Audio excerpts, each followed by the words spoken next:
Hello, hello, and welcome. Before we begin, I want to ask you something honestly. If you really stopped and looked at your day, how much of it is being run by your thoughts? And how much of it is being run by your emotions, by your reactions, the loops, the overthinking, the feeling that pulls you in a direction before you even choose it? Most people believe I am my thoughts. I am my emotions. But what if that's not true? What if the real issue isn't what you're feeling or thinking? It's that you've mistaken it for who you actually are. Today, we're going to separate that, not intellectually, experientially, because the moment you see this clearly, everything begins to shift. So take a breath and let's begin. Let's begin here. From a very young age, we are conditioned to identify with our internal experience. We say things like, I am anxious, I am angry, I am overwhelmed. And this feels true because it's happening inside of us. But here's the distinction most people were never taught. Just because something is happening within you does not mean it is you. Thoughts arise, emotions move, but you are the one that is aware of them. And awareness is fundamentally different from content. When we were younger, we were often either praised for having good emotions, such as being happy, going with the flow, being easy, supportive. And then we're often criticized for what is considered negative emotions, anger, frustration, rage. And so we start to identify, if I have these emotions, I'm a bad person. If I have these emotions, I'm a good person.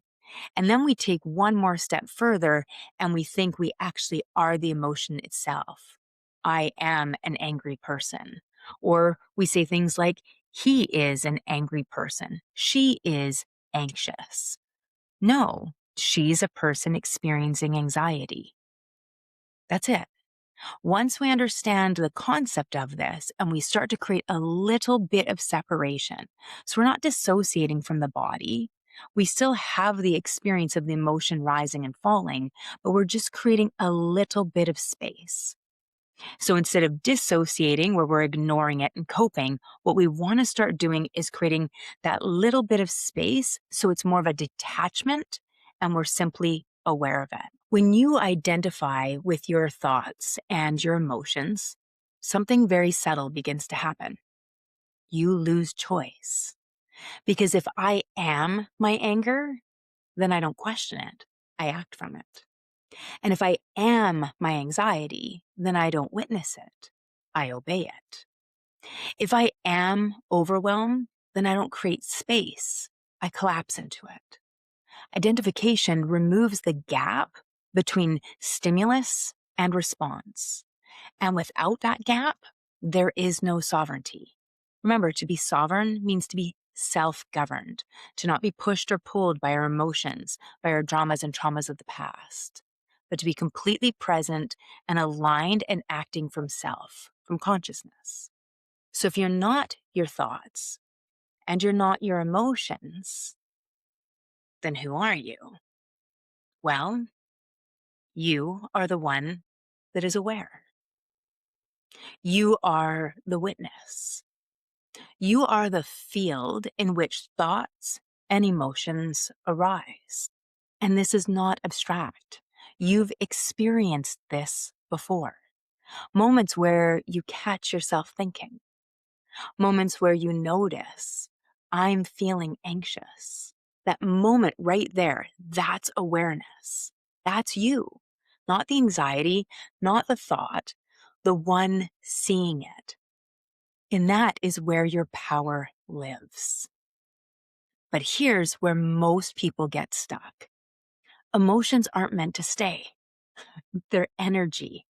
They're energy in motion. They rise, they move, they fall. But they require one thing to move. acknowledgement. If an emotion arises and you ignore it, judge it, push it away, or distract from it, it doesn't leave. It stays. Not because it's trying to hurt you, but because it hasn't been seen. This is where my bus analogy comes in. So here's your visual. You're sitting on the bus, moving through life. An emotion gets on and it sits down beside you. It wants to get off at the next stop, and it's trying to get your attention so that you can move and let it pass. But you won't. You don't even want to look at it. You think that this is a negative thing, this is a bad thing, so you ignore it. It's trying to talk to you and get your attention. You're like, yeah, sorry, listening to other things while you cope. I'm just going to ignore you. And meanwhile, this emotion has been trying to get off loop after loop after loop, and you don't allow it. You don't see it. You're unable to give any information about it. So there it is, trying to get off the bus, and we don't want to look at it. We scroll, we distract, we think over it, and we judge it.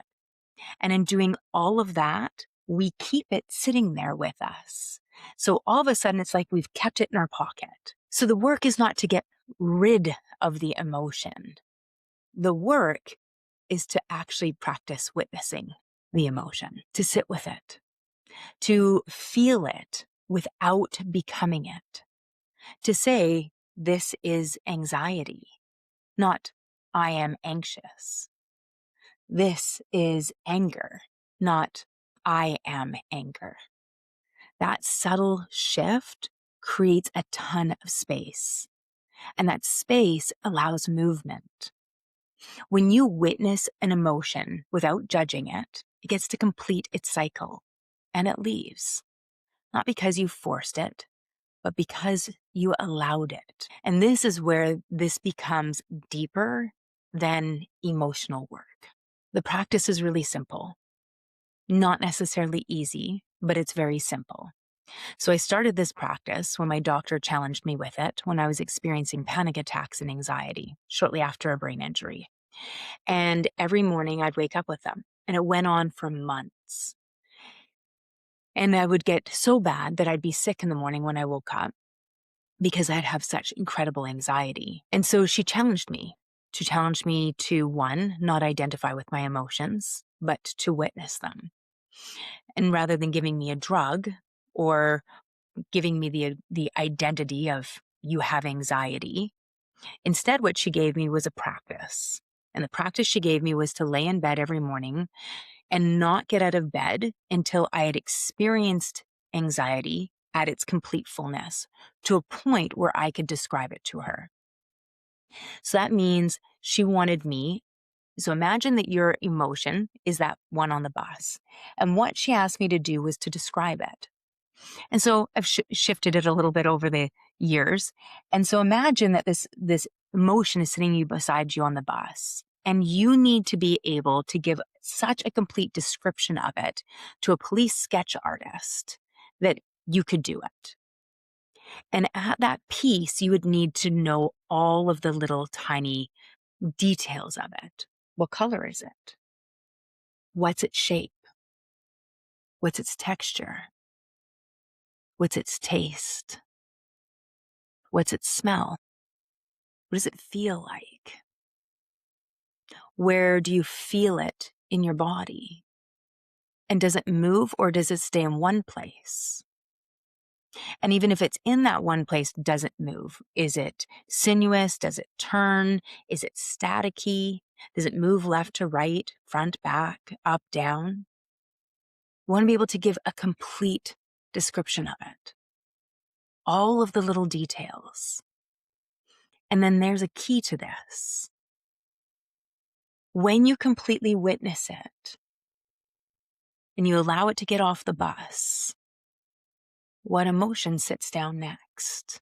Or if you're doing this with your eyes closed, the experience would be, and when it processes, because an emotion scientifically 90 seconds long, we let it be experienced and let it release. That's its point. Pain is inevitable. Suffering is optional. Yes, we are going to feel grief. Yes, we're going to have heartache. Yes, we're going to have these emotions come up and experiences that these emotions are linked to. But the resistance to them, the not allowing them to process and pass, identifying as the person who has been betrayed as opposed to the awareness that has experienced betrayal, those are shifts, micro shifts that make huge differences in our healing journey. Because the healing journey is actually a journey of letting go or a journey of shifting the way that we identify with ourselves.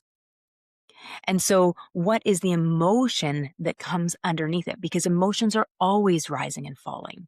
Some of them we're just simply comfortable with. Some of them we dislike, and it's okay to dislike. It's okay to get all of this information about this emotion and feel the discomfort of that. But you know what? We can do hard things. This is not the hardest thing you will ever do. I promise you. When I started this practice, the first day that I did it after my doctor's appointment, that emotion lasted over 20 minutes. It was horrible, and I got sick by the time I got out of bed. By the end of the first week, we were down to 5. 5 minutes is a huge shift from being debilitating. By the end of the second week, I was down to 2. Now I can feel anxiety and have the emotion. I'm like, oh, there's anxiety. And I just witness it. Does it have anything it wants to say? I don't need to think of answers for it. Sometimes there's a moment like, what's going on around me? Do I need to become aware of something that maybe I'm ignoring? I'm so hyper focused that I just need to take a quick peek around. No, there is no danger. Okay, great. So let's just let it rise and let it fall. And now what I do to make this practice move even faster is I write the description. I'm experiencing anxiety, upper abdomen, staticky, tastes kind of sour. And so you can get the gist of it. And we're just writing those things down because we're witnessing the emotion. And so we're taking it out of here and putting it onto paper, which allows it to complete its cycle. Emotions without judgment. We want to feel them and allow the cycle to complete. Allow it to leave. Now, looking at this from field and form. So I usually say field is your internal state, your emotions, your thoughts, your beliefs, all those, your nervous system. Those are all part of your personal field. But there's another piece here, which is superconsciousness. All of that stuff is there and being experienced, but slightly behind it is superconsciousness or self, soul, whatever you want to call it. And that awareness is allowing us to witness what would become almost a form. So there's now the witness starts to witness the experience of this state. And there's this moment where this is a state, and then we get to choose. Here I'm experiencing and having anxiety. And then we can even have a moment of like, what do I want to feel? What emotions do I want to experience? It's a question that we rarely ask ourselves, but it's a question where all of our power lives. So it's not that we want to control anxiety or control anger, but can we breathe into it and let it pass and then choose our next thought? Choose our next feeling. So rather than trying to control them, rather than trying to fix the thoughts, fix the feelings, fix the reactions, instead of creating that tension, we can use awareness, which creates the space. And space changes everything. When the field stabilizes, form can reorganize. That's the work, not fixing yourself, but seeing everything clearly. So let's bring this into your real life. This week, notice when a thought arises, just pause. When an emotion comes up, pause and just ask, is this me or is this something I'm experiencing? And then just stay with it, even for one breath. That's the practice. This is how you reclaim your life, not by controlling your mind, not by suppressing emotions, but by remembering who you are. You are creation expanded, experiencing itself. And if this resonates, this is the foundation of everything that we do inside Align Your Life and the Aligned Human Project. Learning how to separate awareness from conditioning. Learning how to regulate your field. So your life is no longer being run by unconscious patterns. If you feel called to go deeper, the links are below. Alignment isn't something you achieve. It's something you return to, because you are the field and you shape the form. You are not here to fix yourself. You are here to remember yourself, because when you align with your truth, everything else begins to align with you. If this episode sparked something inside you, hit follow or subscribe and share it with someone walking their own path of awakening. And if you're ready to go deeper, you'll find free resources, programs, and community spaces waiting for you at practicalspiritualismco.com. Remember, alignment isn't a place you reach. It's a practice you live. So keep pausing, keep feeling, keep aligning. You are the field. You shape the form.